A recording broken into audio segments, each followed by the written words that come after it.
Hello and welcome back to UK Tool Talk. Now this is a companion video to not the last video, the video before that about using one of these, an impact driver. I've had fantastic views and loads of interesting comments.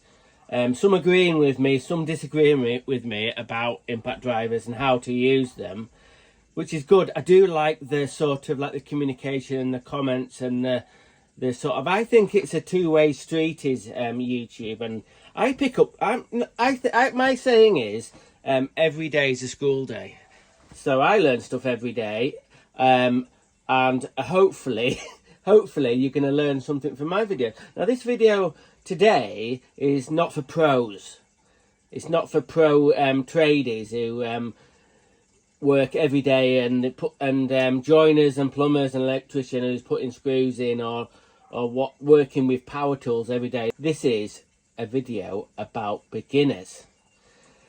So what's the common thing I see with people using these impact drivers or drill drivers to put screws in?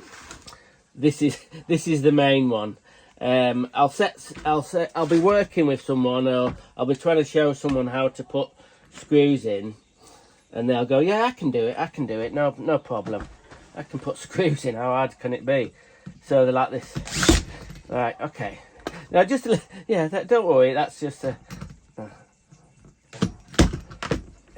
I know why I'm exaggerating. But... Oh. Yeah, oh, it's not going in. Right. I see that a lot. So let's break this down. Now, I've been in the trade so long that I know by using my wrist where 90 degrees is, give or take a few degrees. It's taken a long time to learn when I'm putting a screw in to hold the drill or impact driver vertical with where I want to put the screw in, or horizontal. Now that's muscle memory, right? That's muscle memory and practice. Remember, I've been using power tools for over 30 years. Now, my wrists don't necessarily look... I don't think I've got very, very strong wrists. I'm nearly 54 this time, and my ability to grip things is not brilliant. It's if I'm sort of got a really big power tool, yeah, it makes my wrist ache around there. But if you're a DIYer and I'm not really used to power tools, you might find it a little bit of a challenge to just kind of hold the drill like that and then get that perpendicular with the screw. I'll just drive a screw in there. So the mistake I see a lot of the time with beginners is they'll grab a drill or an impact and they'll go, yeah, I can put a screw in. What's wrong with that? What's going to happen here with the drill being at an angle? It's likely to bend the screw over, or more likely it's going to cam out. We're going to go into cam out in a little bit. But I've been in the trade a long time and I can pretty much line that up. See, I've lined that up there. What that means is it's not going to damage the screw and it's not going to pull the screw over. Now it's sort of that way and sort of that way as well, two ways. Because when you start driving a biggish screw in, you can see it's sort of like can be a little bit wobbly. If you're not used to using power tools, it's not a very heavy drill, this, but they have got a bit of weight to them. If you're not used to using power tools, you're not going to have the same sort of wrist strength as me. So when you're kind of going, I see people, when I'm trying to teach my son how to do a bit of DIY, and yeah, I've seen it, they kind of like, yeah, they're like, oh yeah, oh, and then they've got it at an angle like that. So how do we counteract that? Well, you can't suddenly build your wrist muscles up unless you're doing it all the time. A lot of it is a practice. You've got to practice. But if you're putting in a long screw like that into a bit of wood, one good thing is to countersink a hole in. If you put a 3mm bit in there and then do a countersink hole, like so, what you're going to find is it's a lot easier to put the screw in. Same again though, you've got to sort of line it up with the hole. And then one good tip is, like I said, is because it tends to be like that, to wobble about a bit. If it's quite a big screw there, just hold on to the shaft a little bit. And then just to ease it in. Now when you put in a screw in, be very aware about where your wrist is. And make sure you are perpendicular with the screw. If you end up going like this, or not putting any weight on it, it will skip out. So let's just do it like, I'll do it how I would do it. So I've got a little bit of weight on there. I've got a good grip of the handle. And I'm just, this drill, right, what the crack is, I obviously use Makita drills, and a lot of the Makita drills have got a variable trigger. What that means, a variable trigger. So I can just ease into there. I'm not just flat out. It's just easy, just to start slowly. If you do it slowly like that, you've got a lot more control and a lot less likely to cam out. Okay, what's this cam out which you've been talking about? I'll do a little bit of a close-up if I can. I've got the bit here. Cam out is where you've got the bit located like that, and you've got it at a bit of an angle. I've not got enough weight on it, and it pulls out of there and then relocates into where it's supposed to be. But what that does, you can already see it here, hang on. It damages the screw. Okay, let's see what cam out looks like. I'll drive the screw in. Started all right, but if you've not got it straight, like that, it's damaging the screw, and it's also damaging the bit. So cam out is, it'll cam out if you've got the drill at a bit of an angle, like that. Now it sounds like simple, doesn't it? Oh, everybody holds the drill sort of straight to the screw. No, not necessarily. If you're a bit of a DIYer, it doesn't come naturally to sort of just get that exactly right, like that. So other ways it's going to cam out is you've not got enough weight on the drill and not pushing down enough. You see? So once it's cammed out, if it's cammed out a little bit, it's starting to damage the screws. But if you put a little bit more pressure and do it slower, you're all right. But if you're in a position where you might have to take this screw out again, you might be in a bit of a pickle.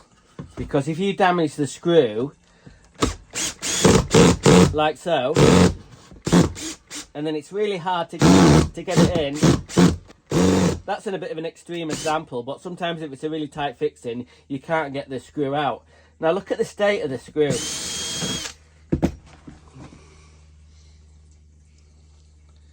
It's knackered, and also, you can't really see, but it's starting to knacker the actual bit as well. If you're a bit of a beginner, countersink the hole, and also make sure you just take your time, right? Take your time and make sure your drill is straight with the screw. And what another good tip is, even if it's countersunk, give it a little bit of a tap with a hammer. And what that does, it makes it really solid there. So when you're a bit like not used to drills, and if you're holding it at a bit of an angle, it will help you. And feather the trigger, like I said before. Don't go on it full blast, just lightly does it. Okay, so if you want to get more into DIY, or you're a beginner at whatever trade you decided to do, don't be a plumber. No, plumbing is a good trade. But if you want to do some fixing with screws, let's just have a bit of a discuss about screws and the different types of screws and different types of screw bits. Okay, the simplest way to explain it is when you need to get to know the different types of screws. The screws I use are concept screws. That's the name of the company that make these. And in first glance, they look like a PZ2, where you put a PZ2 bit in. But if you look really carefully, I'll try and get it a bit closer, you can see some little flats. We'll have a look at a concept bit here now. So it doesn't look like a screwdriver bit, does it? I'll try and get some to compare there. Hang on. They look completely different, don't they? This is a PZ2 bit. It's easy to recognise it. You have these little inner bits here that help grab it. And this is actually an impact rated bit. This bit here is like it just takes up some of the twist, and it sort of like it just flexes a little bit. These Milwaukee bits are really, really good. But yeah, look at the concept bits. They just slot into a special sort of like slot in the screw. As you can see, they're in quite tight. But if you have a brand new, that's a brand new PZ2 bit, and let's see if I find a screw. This is a PZ2 screw bit there. A PZ2 screw. Not in quite as tight, but it does locate really, really well. Right, so the other screws you might see is PH2. This is a PH2 double-ended bit. Now, if you try and put in a PZ2 screw with a PH, oh yeah, what's wrong with that, John, you say? It's fine. It's fine, no. It'll be coming out quite a lot easier. And plus, this looks like quite a cheapy bit. So the metal on this bit will be different than the metal on this bit and these bits. That'll be a softer metal. So if you can, don't buy cheapy screwdriver bits, because the metal in them will be quite soft. And what that means, if you're a beginner and some of your screws are coming out a little bit, you're going to knacker the screw and you're going to knacker the bits. I've been on some jobs and I've borrowed like a drill driver or an impact driver, and first thing I do is look at the end, look at the bit they've got in, because a lot of the time a lot of tradies don't seem to change the bits when they should do. What I mean is it's these items, the screwdriver bits, they don't last forever, especially if it comes out a little bit. It knackers all the edges, and then once they start to get damaged, the end of the screw bits, it'll be coming out all the time. So please, this is really, really important. Really important. If your bits get a little bit worn, chuck them. I know I don't like, I like to use stuff as much as I can, but if you're a bit of a beginner and you kind of like practicing putting screws in, and it's not going to help you when the actual screw bits are damaged. So if you're on you're starting a new project and you've got to put a shelf up or something like that, or put some furniture together, make sure you've got a brand new bit that matches the screw. So this is a PH screw. This is actually a plasterboard screw. So this screw matches that bit there. You can see. That's perfect for that. Yeah, I've said this is not the right sort of bit regarding this is only a cheapy bit. But yeah, this is a PH bit, and that's a PH screw. So let's say you're a bit of a beginner DIYer and you want to get into doing fixings. Would I say to get some concept bits, concept screws and concept bit? Well, yes, I guess, but they are quite expensive. So if you're on a little bit of a budget, what I'd recommend is maybe these. These are torque screws. So you can see the end, it's got a torque end, and this is actually a T30 there. Now this is not an expensive bit, and as you can see, it sort of like wobbles about a little bit. But what you'll find is if you have a bit like this, a torque bit, it doesn't tend to come out, even if it's a little bit of an angle, because it's got all these different points to catch in there. So if you're a bit of a beginner, that might be the option. You can also get some screws with like a square hole in it and a special bit for that. And if you're a beginner, you're less likely to to have the screw coming out, and you're not going to get in sort of in a mood and get yourself worked up thinking I can't do this because it keeps on sort of skipping out, and you know, like I did before, and it's coming out and I can't do it. If you've got like a torque screw or one of the other ones, or even a concept one, you're more likely to get your screw in really smooth. So let's try to put a torque screw in like this one. You can see this is quite a fancy one. There's all sorts of different designs of screws, but this one has got quite a fancy little cutting bits on it, as you can see. So we'll put the torque bit in like so, and we'll see how we get on. We won't do a countersink bit, we'll just try it. We'll just start it. Let's say you're a bit of a beginner and you're not quite used to using a drill. Just try and sort of exaggerate. Look at that. I've hardly got hold of it and I've got it at an angle. And you'll notice, oh, it's cammed out a little bit. That was a bit extreme, that. But even at a bit of an angle, you can see. Quite easy. So that's a good option for beginning fixing, is to get some torque screws. What I mean is screws that have got a torque head in them. So you might find that it's easier for you to put the screws in if you're not quite used to using the drill. Some of these, this is sort of like quite an old Makita drill, but it's got a bit of a weight to it if you're not used to using it. Right then, let's talk about other potential problems. Sometimes you might buy a shelf or like a bracket that you've got to fix in your home, and it'll come, oh great, it comes with a plug and a screw or something like that. That's great. But a lot of the times, the screws that come with whatever the shelf or whatever you need to fix against the wall or such like, the screw will be absolutely rubbish. So get yourself a good packet of screws, not cheap screws, and make sure you got your brand new bits for it, and you'll make it a lot more pleasurable working. You're not going to get frustrated, you're not going to cam out the screw, or you're not going to bend the screw over when you're doing it.